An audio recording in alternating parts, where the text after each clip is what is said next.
The movie begins by showing a small town in Argentina. You can see that the houses there are equipped with quite tight security, because there are indeed a lot of thieves roaming around, and of course the area is prone to theft. When the streets are quiet, you can see a man named Cairo, who is carrying out a car theft. Because this Cairo is a specialist in car theft, he could easily take the radio in the car.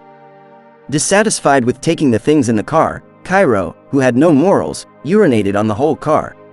Then he felt that all his missions had been completed. He tried to get out of the car. But unfortunately, the car does not allow Cairo to get out, and he was stuck in the car.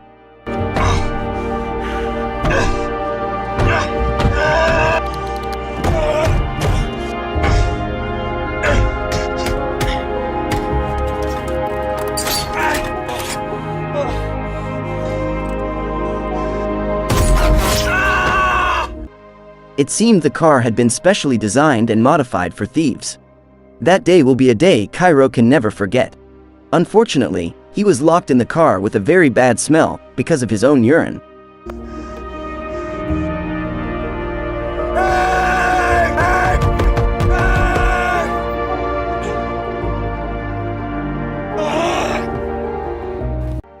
Cairo was trapped in that car until evening, with no food, no drink, and limited air. Until finally he fell asleep. The next day, Cairo put the radio back on, and he listened to his favorite song to calm his mind.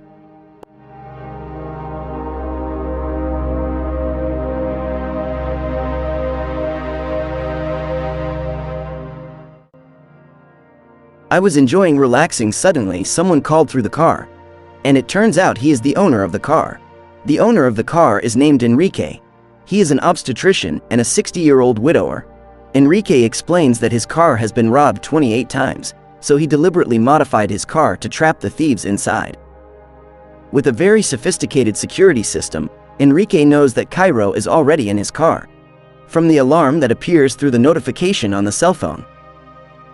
The windshield of the car has also been coated with super dark glass film, coupled with the soundproof system, disabled suspension, and also the entire body of the car has been coated with bulletproof steel. Enrique says he can control the car via his cell phone. He can even blow up the car whenever he wants. Hearing Enrique's words, Cairo was very angry and he tried to threaten Enrique by saying that he would kill his family. But it seems that Enrique doesn't care about that because he immediately hangs up the phone. Not long after, suddenly Enrique turned on the car's cooler and set it to the lowest temperature. So Cairo was forced to put his clothes back on, because the temperature in the car was getting colder and colder. When Cairo almost freezes to death, Enrique finally turns off the cooler. Then he told about the past when two thieves robbed everything in his daughter's house. They even tried to point a gun at his grandson, who was then 5 years old. Long story short, when Cairo was thinking of a way to get out of there, suddenly he saw a police car approaching. So Cairo tried to scream while asking for help, hoping that the police would know where he was. But it seems that all of Cairo's efforts were in vain, because the policeman immediately left there, after he attached a ticket that said that the windshield was too dark. A few moments later, Enrique called Cairo again. He told Cairo if he wanted to show some information about his identity, then he would give him a drink of water. And after Cairo obeyed Enrique's words, Enrique finally said that near the rear glass, there is a little water that Cairo can drink to relieve his feeling of dehydration. Even so, Cairo still felt very hungry, because he had not eaten for 2 days. So he also had time to think about eating a cricket that appeared out of nowhere. The next day, Cairo started showing signs that he had a fever. And when he checked the wound, it turned out that the skin around the wound had turned yellow. Cairo then said that to Enrique. Then Enrique also gave some instructions to Cairo so he could recover from his fever. Here Enrique says that he has malignant cancer and can only survive for 1 year. But it seems that Cairo doesn't care about that, because now he has lost his consciousness. After resting long enough, Cairo finally managed to recover from the fever. And when he was reading one of the books in the car, suddenly Cairo tore a piece of paper and ate it. He even drank his own urine, because he couldn't hold back the hunger and thirst that had been torturing him all this time. Then suddenly there was another thief who wanted to break into the car. But he was found out and caught by local residents.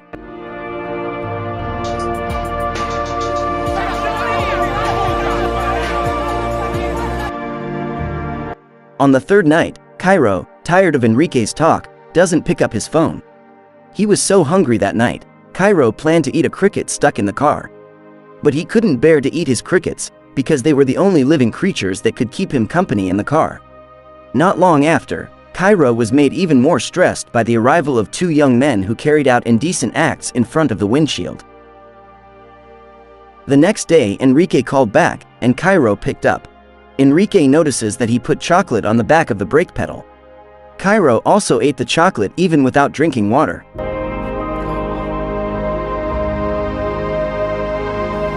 Then Cairo tried to charge the battery the old school way. He sunbathed the battery and hoped the battery can be charged. In the end, Cairo managed to make a hole in the car door. He started to scream, but because the hole was too small, the people around still couldn't hear him. Plus Cairo's voice, which was getting weaker. Not long after, Enrique called back, and he explained that he had visited Cairo's children and wife. And Enrique gives them $100,000 with an alibi if Cairo wins a lottery. Enrique also explains that he didn't hurt Cairo's family in the slightest. But Cairo doesn't believe Enrique's words. Enrique says he's also got a criminal record from Cairo, and it turns out that Cairo has killed people several times, but Cairo gave the reason that he killed as a form of self-defense. And Enrique feels that Cairo deserves punishment in the car for what he has done so far. After drying the cell phone battery all day, and finally the cell phone could turn on. Even though the battery was very little charged, Cairo immediately tried to call his wife. But unfortunately his wife's cell phone is not active, and Cairo can only leave messages. But haven't said anything, Cairo's cell phone even died again.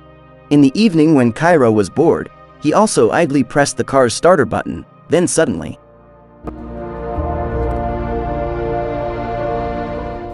the car suddenly started. But because the gears got stuck and couldn't go forward, Cairo could only run the car backwards. He stepped on the gas backwards until he hit a power pole. And finally he managed to get out of the car. After getting out of the car, Cairo's main goal was to go straight to the nearest mini market. He immediately took drinks and food without thinking about how to pay for it. When the store manager told Cairo to pay for the food, he shot him instead. Until he finally realized that it was all just a dream. Cairo, who felt very frustrated, then intended to kill himself. But without realizing it, suddenly Enrique called back, saying that he was currently right in front of the car. When Enrique opens his car, he smells a very bad smell of onions. So he sprayed the entire car room using deodorizer. Enrique then took Cairo's gun that had fallen and put it on the dashboard of the car. Then he also tried to check the wound on Cairo's leg. But it seems that the wound is getting worse, because Cairo screams in pain when Enrique is holding his leg. I don't know what Enrique really wants to do to Cairo. But when Cairo started to lose consciousness, Enrique was whistling to himself. Like a psychopath who is enjoying the results of his hunt. Shortly after that, when Enrique was answering a phone call from one of his patients, Cairo suddenly regained consciousness and immediately shot a gun at Enrique. Then he crawled out of the car, hoping he could immediately run away from that place. But apparently Enrique survived, because the shot only injured his cheek. So he tried to pull Cairo back into the car, because he didn't want his actions to be seen by the residents who lived around there. But without them noticing, suddenly a policeman came and told Enrique to stop, because he thought that Enrique was a psychopath who wanted to kidnap someone. Enrique tries to explain that he is not a criminal, but Cairo is the criminal who tries to steal the things in his car. Even so, the cop doesn't want to let Enrique get away with it. So that the police and residents, even some of the media TV crew, finally started coming to that place. Because they are curious about what really happened there. The cops ask Enrique to lower his gun, but Enrique refuses. Because he did nothing wrong. He was just trying to defend himself from robbers who wanted to steal things in his car. Some residents who were there also started to defend Enrique, because they were also worried about the market thugs who often robbed the area. But some of them also defend Cairo on the basis of human rights. Because the situation is not getting better, the police summon negotiators to negotiate with Enrique. Here Enrique slightly mentions the performance of the police, where many robbers have just been let go, which makes these robbers never deterred and continue to repeat their crimes. Therefore, Enrique wants to try to judge these criminals with his own hands, because he felt there was no justice, because the robbers were even more numerous. There are also many residents who agree with Enrique's words, because many have been victims of robbery, but these robbers have never been punished fairly. The negotiator also tried to approach Enrique slowly. He challenged Enrique to shoot Cairo so that the problem would be resolved quickly. But the consequence is that Enrique's child will continue to be branded as the son of a murderer. Hearing this, Enrique begins to feel confused. Then he released Cairo. But after that, Enrique doesn't turn himself into the police. Instead, he gets into the car. Enrique, who is aware that he has 1 year left to live, plus his name is already bad because of this incident, he decides to end his life by blowing up the car with himself.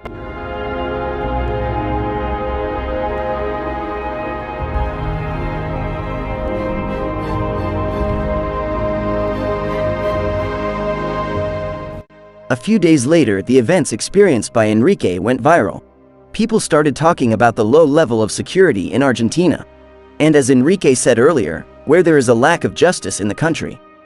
Even though Cairo has committed many crimes, he will soon be released. And the movie is over. Thank you for watching. Look forward to the next video.